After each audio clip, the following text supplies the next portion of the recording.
Hey, hope you're having a lovely day. Welcome to another episode of Turkish in 2, where we learn the language in short, concise, and easy to follow 2-minute segments. In today's episode, we'll be learning how to say days of the week. Staying true to the title, let's not waste any more time and let's go. Okay, so we're going to start off with Tuesday, and the reason for this will become apparent as we progress through the days. Stick with me.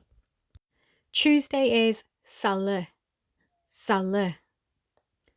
Wednesday, çarşamba, çarşamba. Thursday, perşembe, perşembe. Friday, cuma, cuma. Saturday. So Saturday is an extension of Friday. Cumartesi, cumartesi. Sunday, pazar, pazar. Monday.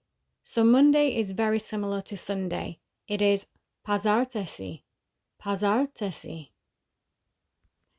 Okay, let's take it from the top, starting with Tuesday. Salı, çarşamba, perşembe, cuma, cumartesi, pazar, pazartesi. What day are you watching this video on? Leave it in the comments below, and I will see you in the next video. İyi günler.